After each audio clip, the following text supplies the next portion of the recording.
ഈ ഘട്ടത്തിൽ ഇടതുപക്ഷ ജനാധിപത്യ മുന്നണി ആ ലക്ഷ്യത്തിലൂന്നി നിന്നുകൊണ്ട് വികസന പ്രവർത്തനങ്ങൾ നടപ്പാക്കിയ കാര്യങ്ങൾ ഒരിക്കലും നടക്കില്ല എന്ന് പറഞ്ഞ് UDF ഗവൺമെൻറ് കാലത്ത് മാറ്റിപ്പോയതാണ് ഗെയിൽ പദ്ധതി. നടപ്പാകില്ലെന്ന് പറഞ്ഞു പോയി ഉപേക്ഷിച്ച് ഫയൽ മടക്കിയതായിരുന്നു നമ്മുടെ മലയോര ഹൈവേയും തീരദേശ ഹൈവേയും. ഇപ്പം നടപ്പായി അവസാന ഘട്ടത്തിലെത്തിയില്ലേ? കൊച്ചി മെട്രോ 3 ഘട്ടം പൂർത്തീകരിച്ചില്ലേ?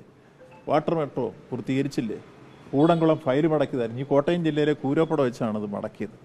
ഇനി അത് വേണ്ടാന്ന് പറഞ്ഞു. ഇപ്പോൾ 400ഓളം മെഗാവാട്ട് വൈദ്യുതി ലഭിക്കുന്ന രൂപത്തിൽ അത് ഒന്നാം പിണറായി ഗവൺമെൻറ് തന്നെ ഉദ്ഘാടനം ചെയ്ത് നമ്മൾ അന്ധകാരത്തിൽ നിന്ന് പ്രകാശപൂർണ്ണാവസ്ഥയിലെത്തിയില്ലേ? അതേപോലെ തന്നെ വിഴിഞ്ഞം തുറമുഖം അതിൻ്റെ പൂർണ്ണമായിട്ടുള്ള പ്രവർത്തനങ്ങൾ ഇപ്പം നിങ്ങൾക്കറിയാം.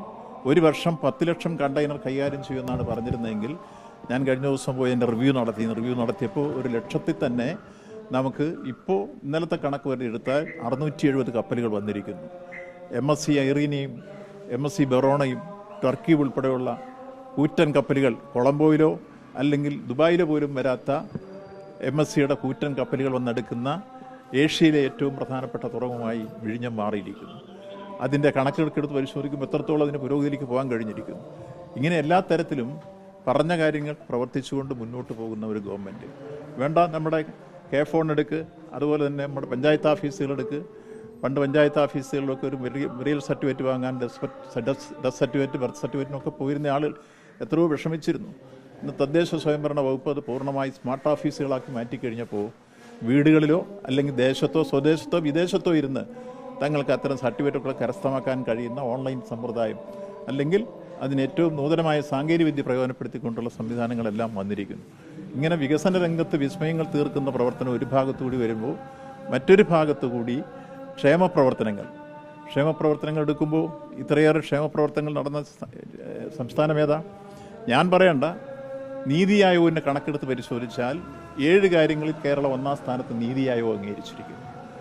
അതിൽ നമ്മുടെ വിദ്യാഭ്യാസം ദേശീയ തലത്തിലെടുക്കുമ്പോൾ നമ്മുടെ പൊതുവിദ്യാഭ്യാസവും ഉന്നത വിദ്യാഭ്യാസവും മുൻപന്തിയിലെത്തിയിരിക്കുന്നു.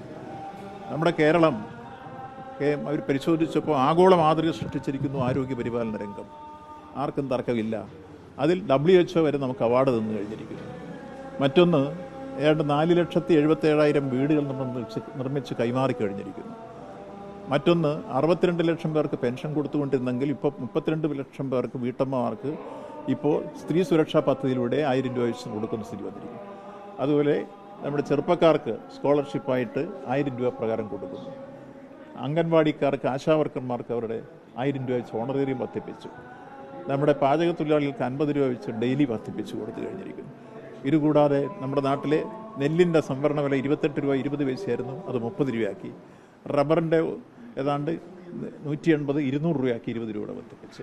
ഇങ്ങനെ കൃഷിക്കാരെയും തൊഴിലാളികളെയും പാവങ്ങളെയും ചേർത്ത് പിടിച്ചുകൊണ്ടുള്ള ക്ഷേമ പദ്ധതികൾ പ്രഖ്യാപിക്കുക മാത്രമല്ല നടപ്പാക്കിയ ഒരു ഗവൺമെൻറ്റാണ്. അതേപോലെ തന്നെ നമ്മുടെ സംസ്ഥാനത്ത് വ്യാവസായികമായി നമ്മൾ 1-ാം സ്ഥാനത്ത് എത്തിയിരിക്കുന്നു. കേന്ദ്ര ഗവൺമെൻറ് 2-ാം വർഷത്തെ അവാർഡും വ്യവസായ മന്ത്രി പോയി വാങ്ങിയിരിക്കുന്നു.